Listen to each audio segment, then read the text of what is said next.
Sweet. એ હજી ખાલી 2.5 યરનો જ છે. એમ કે છે સબસ્ક્રાઇબ માય દાદી ને અધરવાઇઝ દાદી વિલ ક્રાય. કેટલું સ્વીટ મારા છોકરાઓ આવી રીતના આમ બોલતા હોય ઘરમાં અને હસતા હોય. અમને હસાવતા હોય. આજે તમારા માટે પણ એનો વિડીયો મૂક્યો. આ છે મારો આરવ. અને આરવ સે હેલો એવરીવન. જય શ્રી કૃષ્ણ કરો. જય શ્રી કૃષ્ણ. અને જે બાલા થેન્ક યુ. જય શ્રી કૃષ્ણ. પછી મને પાણી ચડાવે, સૂર્યદેવ ભગવાનની પૂજા કરે ત્યારે એમ કે થેન્ક યુ જે વાલા. એટલે છોકરાઓનું તો કામકાજ બધું એવું જ હોય. હવે આપણે આવી જઈએ આપણી રિયલ વસ્તુ ઉપર, ભટુરા બનાવવાની રેસીપી. તો જો અહીંયા આગળ હું છે ને વધારે ભટુરા ઘણા અલગ અલગ ટાઈપથી બનાવતા હોય. કોઈ બનાવે અંદર બ્રેડ નાખીને બનાવે છે, કોઈ સૂજી નાખીને બનાવે છે, કોઈ ઈસ્ટ નાખીને બનાવે છે. પણ ઘણી અમુક પ્રોસીજર, અમુક વિધિ બહુ લાંબી થતી હોય. અને ફટાફટ પતાવવું હોય કે ફટાફટ કરવું હોય તો આ વસ્તુ સરસ જ થાય છે. હું તો ઘણા ટાઈમ ત્યાંથી કરું છું. તો તમને હું મારી રેસીપી શેર કરું. જો આ જે છે એક સેલ્ફ રાઇઝિંગ ફ્લાવર હું લઈ રહ્યો છું. આ લોટ એકદમ ચોખ્ખો જ આવે છે. અહીંયા આગળ કોઈ પણ એક્સપાયર્ડ વસ્તુ તો સેલ્ફ ઉપર ઓસ્ટ્રેલિયામાં તો હોતી જ નથી. એટલે એ કઈ વ્યાધિ કે ડર લાગવાનું ચીજ નથી. એકદમ ફ્રેશ લોટ છે. તો 2 કચોરા લોટનો હું ભટુરા કરવા માંગુ છું. તો 2 કચોરા લીધા. આ જોઈ લેજો તમે. સેલ્ફ રાઇઝિંગ ફ્લાવરમાંથી ઘણી વસ્તુ બને અને આ મેંદા જેવું ન હોય. મેંદાનું થોડુંક કામકાજ ખતરનાક હોય. જરા પચવામાં 2 દિવસ લગાડે, 1.5 દિવસ લગાડે. જેને પેટની તકલીફ હોય એના માટે મેંદો ખરાબ. ને આ આપણે લીધી છે 1 ટેબલ સ્પૂન જેટલી ખાંડ. એની અંદર જશે 2 ટેબલ સ્પૂન જેટલું દહીં. એની અંદર જશે 2 ટેબલ સ્પૂન જેટલું દૂધ. એમાં જશે 2 કચોરે 2 ચમચી નિમક આપણે નાખીએ. હંમેશા તમે કોઈ પણ માપ કરો ને, છોકરાઓ નવા શીખતા હોય તો એ લોકોને ઘણીવાર ખ્યાલ ના આવે. તો 1 કચોરો લોટનું હોય તો 1 કચોરા લોટમાં 1 કચોરે 1 ચમચી નિમક હંમેશા જાય. તો તમારી વસ્તુમાં નિમક કોઈ દિવસ ઓછું ના થાય અને માપનું જ થાય અને સ્વાદમાં પણ સરસ જ રહે. મેથી ભાજી ભારત દેશમાં તો તાજી મળતી હોય છે, પણ અમને તો કસૂરી મેથી જ યુઝ કરવી પડે. ત્યાં ફ્રોઝન તમે યુઝ કરો તો થાય. તો ભટુરામાં હું પસંદ કરું છું કસૂરી મેથી, કે તરત સોફ્ટ પણ થઈ જાય અને બહુ ખબર બી ના પડે કે મેથીને આપણે મિક્સ કરવામાં બહુ વાંધો ન આવે. ભટુરાને ફૂલાવવા માટે, સોફ્ટ કરવા માટે પિંચ ઓફ સોડા અને વધારે સોફ્ટ કરવા માટે આ આપણું તાજું તેલ. હા આરવ, મમ્મી શું કરે? આ બધું આપણું મિક્સ થઈ ગયું છે અને આપણે મિક્સ કરી નાખશું.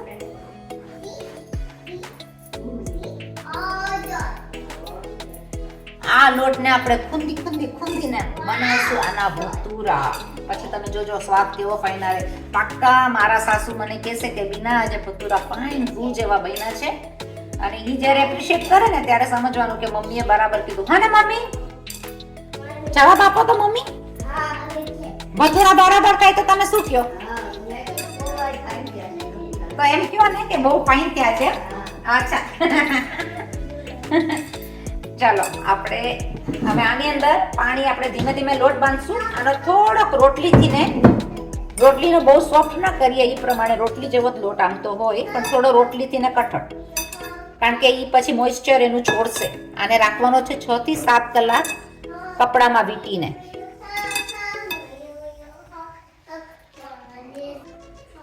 તો જુઓ તમે, લોટ આપણો સરસ મજાનો બંધાઈ ગયો છે. અને કુણવીને આની જોડે કુસ્તી કરીને તરત જ લોટ બંધાઈ ગયો. મમ્મી આને કુણવીને કરીએ તો ભટુરા કેવા થાય? એવું ને? તો જો આપણો ભટુરાનો લોટ તૈયાર થઈ ગયો છે, એકદમ સરસ. હવે આને 6 કલાક માટે કપડામાં વીંટીને રાખી દઈશું ગરમ જગ્યાએ. એટલે અમારે ઠંડીનો, હમણાં શિયાળો છે, ઠંડી છે, એટલે જલ્દી કોઈ ચીજમાં હાથો કે દહીં જમાવવામાં પણ થોડી તકલીફ પડે. પણ એની આઈડિયાસ પછી લગાડવાની, સોચો કરીને લગાડવી પડે ને થઈ જાય. એટલે પછી આપણે જોઈએ ભટુરા. અને તો આપણા ચણા જ્યાં સુધી બફાય છે, પ્રેશર ગરમ છે, પ્રેશર કુકર, ત્યાં સુધીમાં મને એમ થયું કે લાવ એક મારું સોંગની પ્રેક્ટિસ કરી લો, કારણ કે સિંગિંગ એ મારી હોબી છે અને એની પ્રેક્ટિસ અધૂરી ના રહેવી જોઈએ. એટલે થોડી પ્રેક્ટિસ તમારી જોડે પણ શેર કરી લો. તો જોઈએ આપણે એક ગીત જે હું પ્રેક્ટિસ કરું છું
जिन्होंने बनती सब निशानियां, लोगों की सारी परेशानियां, इस दिल की है ये मेहरबानियां।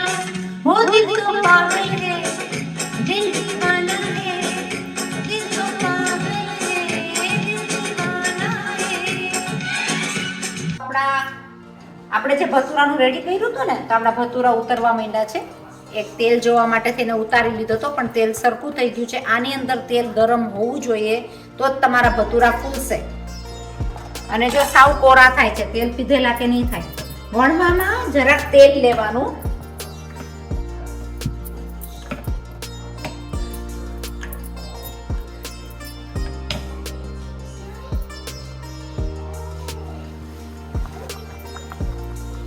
ભતુરા ઉતરવા માંડ્યા છે અને એકદમ ફૂલીને ફાઇન દડા થાય છે. અને આ જો તેલ પીધેલા બિલકુલ નહીં થાય. અમને લોકોને જરાક બ્રાઉન જોતા હોય ઘરમાં બધાને, એટલે જો આ બ્રાઉન તેલ પીધેલા વગરના અને દડા જેવા ભતુરા. ચોક્કસ આ રેસીપી તમે કરજો, બહુ સહેલી છે, સિમ્પલ છે, ઇઝી છે અને ફોલો કરીને કરજો. રેસીપીમાં ડિસ્ક્રિપ્શનમાં પણ, ઇનફેક્ટ અમે ઇંગ્લિશમાં પણ હવે નાખશું ડિસ્ક્રિપ્શનમાં. આમાં તળતા તળતા જોવાનું, હાથના આંગળા ના વયા જાય હો ભાઈ અંદર. શીખેલા હોય એને તો વાંધો ન આવે. હવે છોકરાઓ બિચારા નાના ઘણી વાર શીખતા હોય, એ લોકોને પ્રોબ્લેમ થઈ જાય.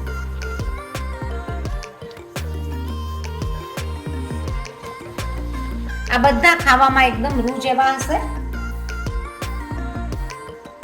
તો આપણે આજે બનાવ્યા ભતુરા ને છોલે ભતુરા, એની રેસીપી તમે જરૂર તમે જોજો. અને આપણો તાવડો ધીમો કરી દઈએ કે સબસ્ક્રાઇબ કરજો મારી ચેનલને. ના કરી હોય તો હજી પણ કહું છું, પાછી રિપીટ કહું છું, કારણ કે મને જોઈએ કે તમે સબસ્ક્રાઇબ કરો અને બીજા બધાને કહો. અને અમારી જોડે જોઈન્ટ થતા રહ્યો. થોડું તમારું શીખાડો, થોડું અમારું શીખો. આગળ નવી વેરાયટી કેન્યાની ઘણી બધી મૂકશું. સિંગિંગ મૂકશું, સિંગિંગ ગમ્યું હોય તો પણ કહેજો. ચણા ભતુરામાંથી બેમાંથી એક રેસીપીમાં મારું થોડું સિંગિંગ પણ છે. તો ચાલો આગળ જોઈએ, પછી આપણે ટેસ્ટિંગ કરીએ. Thank you. તો આ આપણા ચણા ભતુરા તૈયાર થઈ ગયા છે અને તમે જોઈ શકો છો કે બધું સરસ રીતના ચણા ભતુરા ડુંગળી બધું સાથે રાખ્યું છે. તો સબસ્ક્રાઈબ કરજો. ત્યાં સુધી જય માતા દી, જય હિન્દ.